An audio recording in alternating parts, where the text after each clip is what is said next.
Yes, alright. Nkulamusizaako nnyo mikwano gyange era gye musinza obanga mutuwuliriza oli ku UG Update TV ly'eddoboozi erinnyonnyogera amatuugo.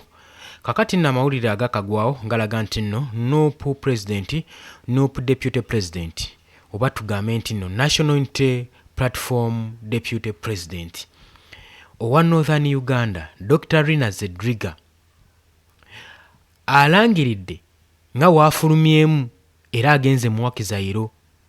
Kigambibwa nti agenze mu Wakizayiro awaŋŋanguse era ng'avudde mu Uganda n'ayolekera eggwanga erya Kenya. Eyo nno gy'anaava akole next expert. Era nga kigambibwa nti tasuubirwa kubanga agenda kukomawo mu bunnambiro. Agamba akaseera kano kaafulumyemu ko kayinza okuba nga kakuwangaala. Lwaki Dr. Rina Zedriga gwe baaleka mu buyinza Deputy President w'ekibiina ekya National Unity Platform mu Northern Uganda asazeewo okubeera nga alekulira eggwanga Uganda ayolekere mu buwaŋŋanguse. Mbeera ki golowooza eyinza okuba nga emusindiikiriza? Embeera nga zino wammanga ze tugenda okuba nga tuyitaayitamu ab'ekibiina kya National Unity Platform biki bye bazibayitamu ensangi zino entakera. Bayise mu kubonaabona, bayise mu bizibu bingi nnyo, ate era n'oba nga toligaadinze ku kibiina kya National Unity Platform. Ebitambula ensangi zino mu political parties zonna twandigaye nti nno ke kaseera political parties zino zitandika okuregulatinga lwaki tezayunitinga ne supporting omuntu omu, kubanga kakati olaba nga ebibiina by'obufuzi bagenda banokolayo buli omu nga babuzaawo. Kati tekikyaliko nti kya National Unity Platform, tekikyaliko nti noffe tuli mu iPod, ebibiina ebyegattira eby'omukago batte omukago n'omukulembeze w'eggwanga ate ge mwagala okuggyako mu buyinza. Kakati olw'okuba nti nno ensangi zino abakulembeze mu political parties ez'enjawulo bagenda bawambibwa mu ngeri ey'okuvvoolwa ne bakinyuzibwa, abamu ne batuuka n'okukubibwa paka kuttibwa. Dr. Rina Zedriga agamba kaafulumemukko asooka agende yeetegereza ensonga zino, kubanga kirabika nga bakirabye tebajja sobola lwanirira Uganda na bannayuganda nga nabo bennyininyini bakyali mu lyato lyerimu. Eryato eribbira tebajja sobola dditaasa nga nabo bali omwo, kitegeeza bajja ttubiramu omulundi gumu.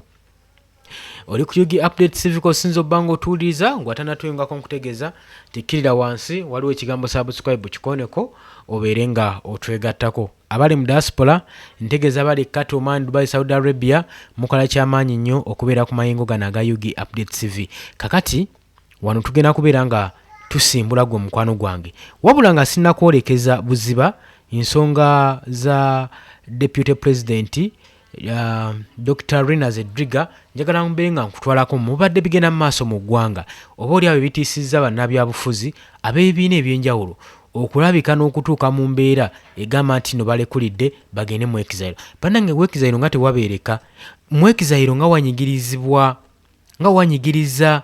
Naye omuntu w'oba olaba ng'asazeewo agamba nti no ngenze mu Wakizayiro, bannange questions nyingi, ebibuuzo bingi ebiba bitambulira ku nsonga eyo.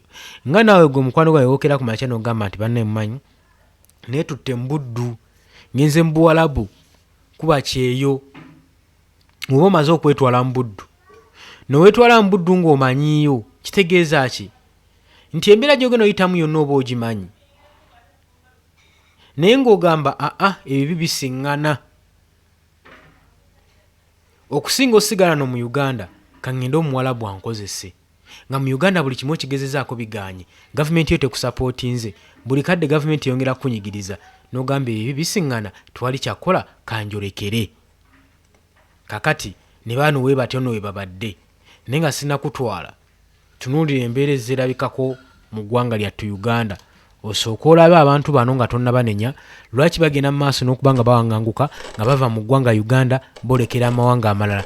Ensonga semasonga ziri wano olwaleero zenkuleetedde, naye nga wenjogerera Dr. Rina Zedriga omukulembeze Deputy President w'ekibiina kya National Platform Northern Uganda asazeewo okulekulira eggwanga erya Uganda era agenze mu buwaŋŋanguse. Agambye eyo gy'anaava ate yeeyongereyo, naye tasuubira kukomawo mbulaga agamba akaseera kagenze kakuwangaala.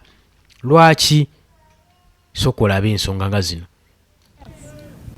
Amateeka mugamenya mulaba mwefudde abazibe. Kiki ekiŋŋaanyisa okuyingira kooti? Kiki ekiŋŋaanyisa okuaccessing a public office?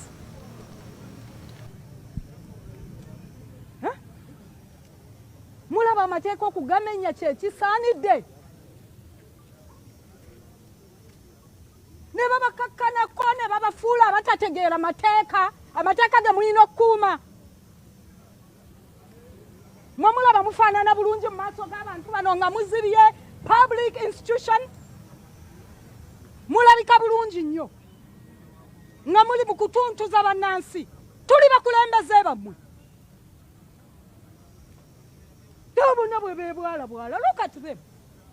Where is their supervisor? Nsobola okwogerako naawe. Gwe gwendaba ng'ayina ku nankani ku nkizo ku mayinja. Eddembe ly'obuntu liriwa nga nzize okuwondera w'oluganda lwange mu kooti. Ne mu kooti sijja kujja. Bino ebintu muli binnyonnyola mutya? Ng'etteeka lye bali mu kubamenyesa likyukiddevu.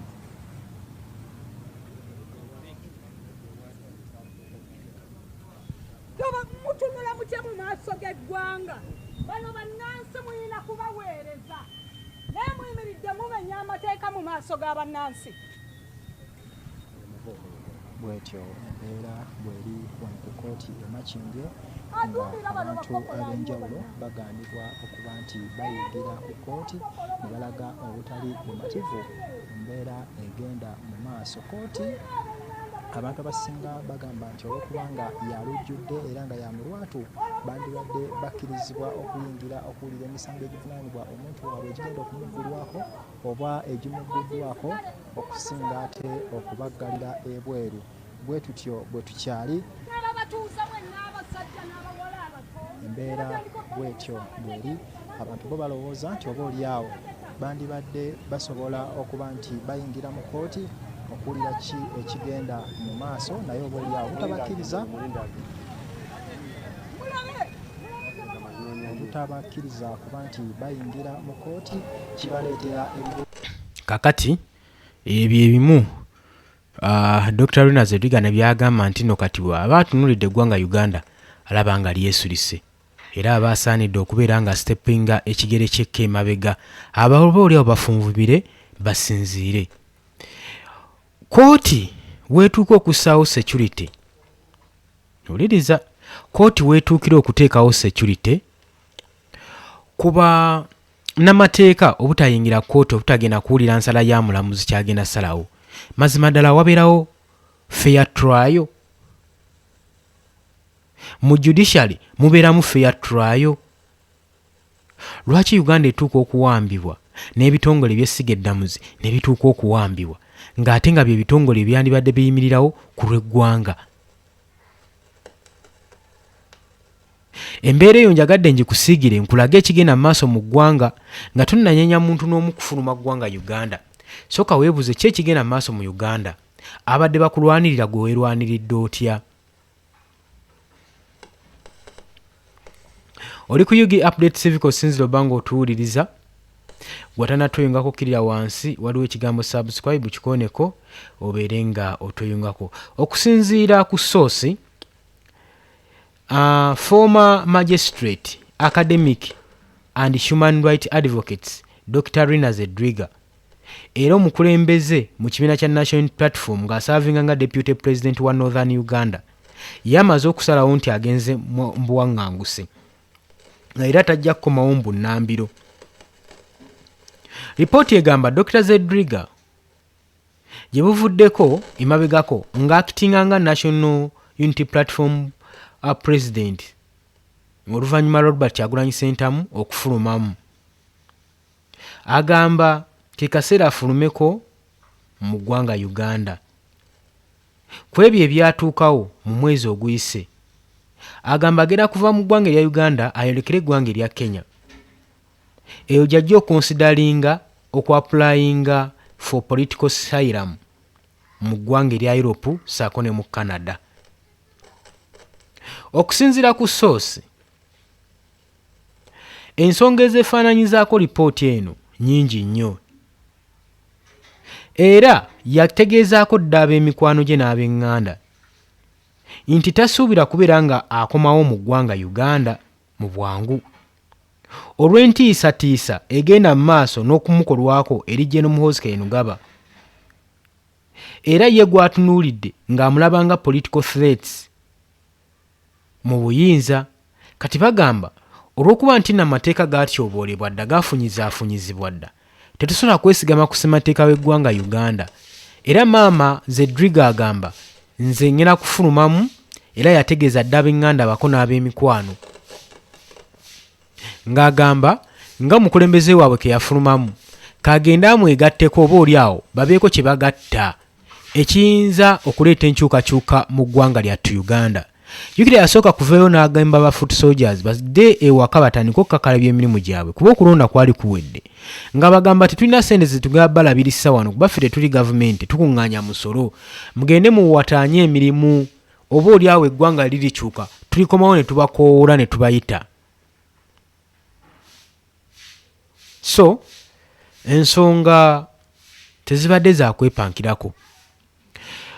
Tutunuulira abakulembeze abasinga nga bajja bakwatibwa mu ngeri ey'ekyeyonoonero, mu ngeri evvoora. Kati bino bitiisizza nnyo bannabyabufuzi naddala abatannabakwatibwa. Engeri gye bakwatamu Mohamed Mwanga Kivumbi ate nga bamaze omugalantinga bbeeru, kitegeeza bano abantu tebalespectinga mateeka. Era w'otunula ebikolwa ng'ebyo tekikugaana kulowooza kikiddako ng'olabye banne engeri gye bayisibwamu n'ekitiibwa ky'eggwanga Uganda engeri gye kittattanyizibwamu n'obukulembeze. Kati w'otuuka okukwata abaddeko former Lord Mayor mu ngeri etaweesa kitiibwa, asaavinze eggwanga ekibuga, aliflectinga eggwanga Uganda kubanga badde Lord Mayor mulamba ow'ekibuga Kampala, capital city y'eggwanga Uganda. Omuntu oyo yandibadde respectingibwa nnyo. Tunuuliramu engeri gye bakwatamu Speaker Parliament Nalongo Anita Amongi. Ono abeera waakusatu mu ggwanga Uganda mu bakulembeze, era aba ayina decision making. Naye engeri gavumenti gye yamukwatamu ensonga zino ffe abasinga oba oli awo kale twakisanyukira ku lw'amaanyi ge yali ayogeza n'okuvvoola abantu n'okuyisaamu abantu amaaso mu biseera bye we yali atudde mu bwa speakership Nalongo Anita Amongi. Ne kye tutaasanyukira kwe kuttattanya ekitiibwa ky'eggwanga Uganda okulaga amawanga gonna ageebunaayira nti abakulembeze b'eggwanga Uganda basobola obbakwata mu ngeri ey'okuvvoola. Kitegeeza eggwanga lyaffe teririna kitiibwa, integrity oba ogirese wali wabbali. Oli ku UG Update Civic osinzira obba ng'otuwuliriza.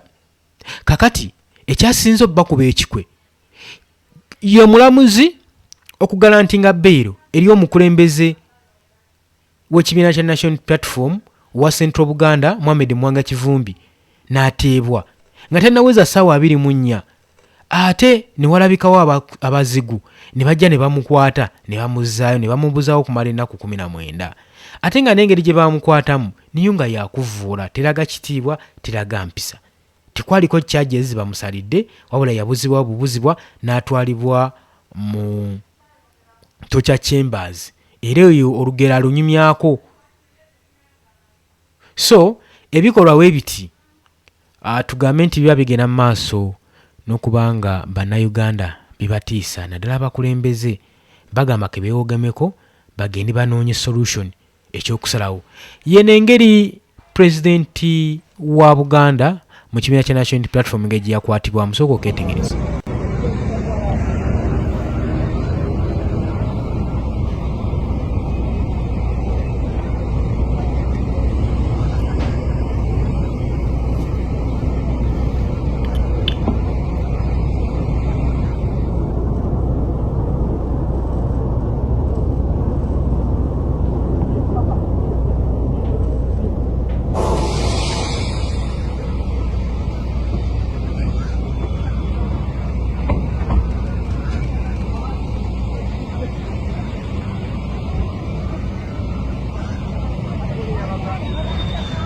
Bosco.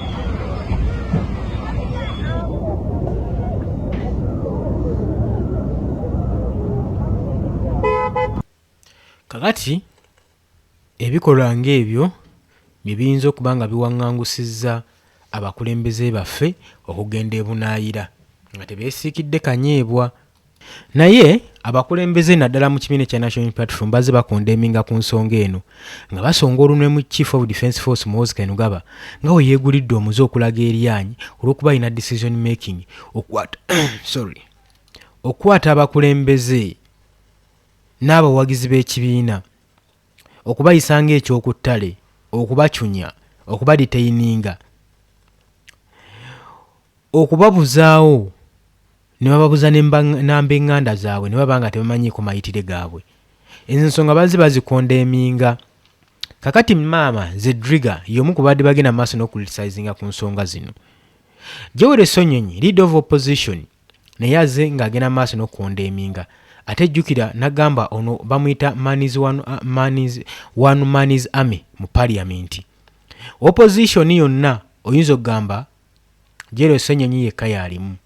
Bwe tuba tutunuulidde ebikola byagenda maaso n'okukola ne baawera ennemba nabo n'abamulwanyisa nga mwe muli Chief of Defence Force tamwagala mu kifo kino eky'obwa leader of opposition. Jjukira si leader of opposition kyokka. Era spokesperson w'ekibiina ekya National Unity Platform era akiikirira division ya Nakawa MP Mulamba mu parliament. Kakati Chief of Defence Force yagamba nti tagenda kukkiriza nga yiye kusinzira ku mateeka gaagala okutondawo nga tasinzidde ku ssemateeka. Ssemateeka agamba nti leader of opposition alina okusalibwawo oba okulondebwa ekibiina ekibira kisindisa ababaka abangi mu parliament. Kakati emyaka okuva mu mwaka ogwa 2021 tuzze tulaba ekibiina kya National Unity Platform nga kyekinywedde mu bibiina binne waakyo akendo okuteeka ba representative mu parliament abawerako. Weekityo okusalawo ne kubeera ku sayidi yaayo okusalawo ani agenda okulya ba leader of opposition era neeba nga yeekisalawo nga ssemateeka waagamba. Kakati Muhoozi agamba nti agala ekibiina kye ekya Patrick Ligi Uganda kye kiba kironda leader of opposition kyokka tekyasindika wadde ababaka abawere 10 mu parliament. Wabula nga agamba ayagala bannakibiina kye ba members ba Patrick Ligi Uganda bagende maaso n'okufumba obwongo n'emitwe bateeke ensonga ku mmeeza butya bwe bayinza otaputamu amateeka okujja leader of opposition Joel Sonyonyi mu office. Wabula Joel Sonyonyi abagamba ensonga teri yakujjawo leader of opposition nti alondebwa kibiina ekisinza osindika ababaka mu parliament. Ye abagamba ekigendererwa kyabwe kyakunjija nze mu office nga Joel Sonyonyi. Era n'abagamba nemba mu nzigyewo ng'ebibiina byonna bisazeewo okwendoosinga decision eyo gye banaabasazeewo. Bajja tuuka nga Joel Sonyonyi si yaaliwo ng'ekibiina ekirala kirina okulonda nga tekikyalina mwaganya. Wabula eno ensonga ate eba ya bulabe kubanga gavumenti oba ogireetedde okubeera nga ekola ebintu nga tewaliwo kalabaalaba kaliisoliiso agenda mu maaso n'okucriticizinga ku bibi bagenda mu maaso n'okutuusa ku bannayuganda. Buli kimu bakikoze.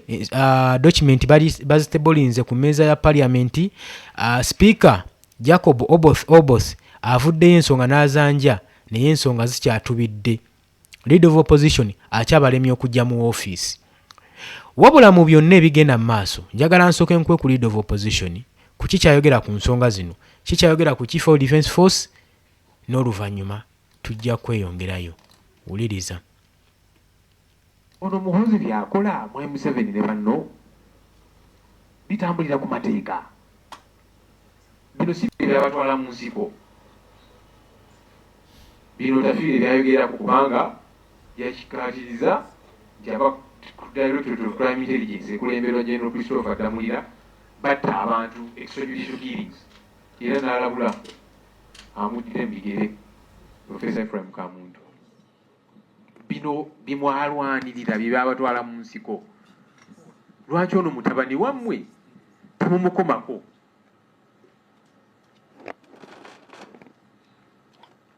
Obumenyi bw'amateeka tebukosa ffeffeka abali mu opposition. Era Baidi Mutwe n'abalala bawambibwa abantu abamu nga tebakwatako nnyo. Esi wa kibiina kyange oba ki oba oli abalina n'omusango. Naye kati buli omu atandise okukiraba nti nedda buno obumenyi bw'amateeka. Kaakati bannamawulire nabo bakubibwa. abakulembeze b'amadiini nabo bawambibwa. Mujjukira Father Sekabiro w'e Masaka ne baamuwamba. Tewali ali safe. Kanalayo Muhoozi yatiisatiisa ne bannamawulire ndowooza tayagala mwogere ku nsonga zino muziripootingeko. Naga NTV ne Daily Monitor nzija nja kubaggala kati ayagala kutiisatiisa buli omu tubeere mu kutya. N'aba NRM nabo tebali safe. Palamenti nga tutudde wiiki ewedde nayogera ku mbaka wa NRM Margaret Etiru mbaka omukyalo wa Muria naye yatwalibwa ne wayitawo ebbanga nga tewali amanyi mayitire ge. Naye wa NRM ekikulaga nti nammwe aba NRM abalowooza nti muli safe, temuli safe. Temuli. Civil society bonna abalaga nti temulina kye muŋŋamba. Wano akakiiko ka Parliament kamusamuninga aka defense n'agamba mmwe basiru mmwe nja kujja mwenna mbasibe.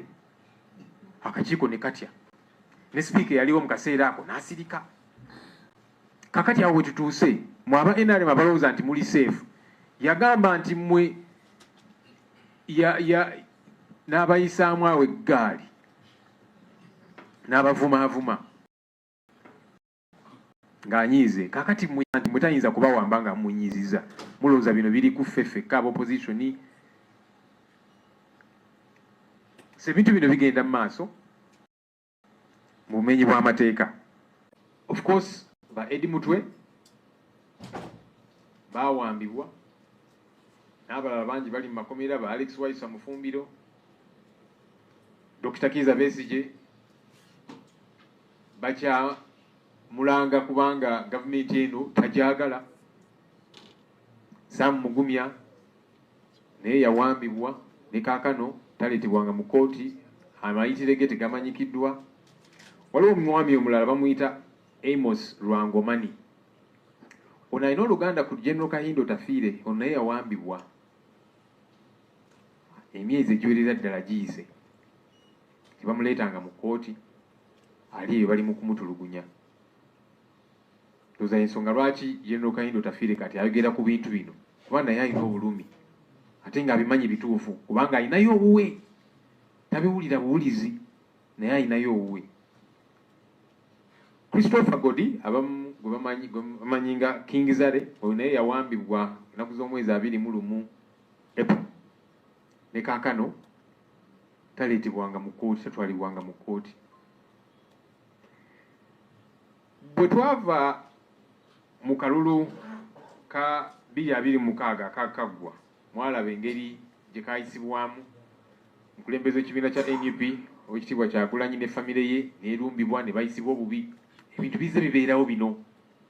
Kakati ku Mande mwalabye Kanso Elias Lukwago balumbye amaka ge ne bamuwamba. Muhoozi n'avaayo nti ono nze mulina mu basement. Abamu ne bagamba nedda byakusaaga n'abalaga ebifaananyi. Embeera eno tetulina kugikkiriza kusigala ng'etambula bweti kubanga enkya tetumanyi ani gwagenda kukima. Muhoozi akola effujjo erya buli kika.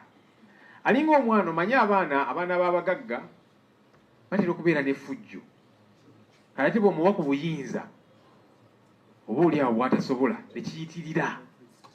Kati ne Muhoozi bw'ati bw'ali mu kweyisa ate nga ffenna ensonga eno erina okutukwatako. Mwai Museveni yagamba nti kino ekisanja kya buteebaka, kisanja no sleep, era n'agamba nti abakulembeze ababba ssente y'omuwomusolo, abakulembeze abatafa ku bantu ajja kubasiba. Ssebo Mwai Museveni ono mutabani wo abantu avudde ne ku ky'okuba nti tabafaako, abatulugunya, abatta, ye kennyini akikkiriza. Yagamba nti yatusabiri mu babiri basapota ba NUP n'abalala tujja. Ono ogenda mukolako ddi bw'oba ogamba nti eno kisanja no sleep. Twagala bumenyi bw'amateeka babba ssente y'omuwomusolo. Waliwo obumenyi bw'amateeka obusinga okutwala obulamu bw'abantu kubanga bobba ssente zaabwe zirina okuzimba amalwaliro naki ekyo kikyamu era balina okuvunaanibwa. Naye kaakati ono ye abattabusi tatutte ssente zaabwe zirina kuzimba amalwaliro, nguudo naki. Bw'abawamba n'abatulugunya n'akola effujjo erya buli kika. Ono mutabani wo yali waggulu w'amateeka. Ebitongole nga Uganda Human Rights Commission of course bisirise ku nsonga zino, oba oliawo nabyo biri mu kutya. Muhoozi bwe yawamba Edi Mutwe, aba Uganda Human Rights Commission ne bawandika ebbaluwa, twabalemerako nnyo, tubawandikira ebbaluwa naki ne bawandika ebbaluwa ne bamugamba amute ate Edi Mutwe n'abagamba mwenno saagala kummanyiira nammwe nja kubakima, ne batya kati baabivaako. Ekyo kitongole ekiri mu ssemateeka yaffe. Tulabye. Alright, ndowooza obubaka obwo obuwulidde bulungi nnyo, naye ate obutabalyaza amaanya njagala mbayeko ku sayidi ya Muhoozi Kainerugaba ye kikyagamba ku nsonga zino, naye ayina ensonga ze nga wayagala okukuuma ekitiibwa ky'eggwanga Uganda, nga wayagenda okufaafaagana n'oyo ayinza okubeera nga tatana sovereignty y'eggwanga Uganda, ng'agenda mu maaso n'ogamba akuuma ssemateeka ate ssemateeka avvuulwa, era ng'agamba agenda kurwakinga abo bonna abeeyise ba foreign agency abagenda maaso n'okuttatana ekitiibwa, nabo bennyinnyini abeekuusa ng'akolera foreign agency. Bano nno mu kyo ky'ategeeza, ategeeza naddala abo abali ku ludda olw'opposition. Jjukira nti naggambye mwaka guno Nnaalongo Anita Among nga tanava mu bwa speakership yaleka atongoza etteeka erya sovereignty bill eryalimu amateeka amakagali, mwalimu amateeka ne articles ezijjako ebbeetu bannayuganda okugenda mu maaso n'okubeera nga baweebwa omwaganya mu nkola zaabwe, ng'omuntu yenna nga takkirizibwa ku receivinga funds kuva mu mawanga ag'ebweru, oyo abeera foreign agent. Ne NGOs ezisinga zakosebwa mu nsonga zino.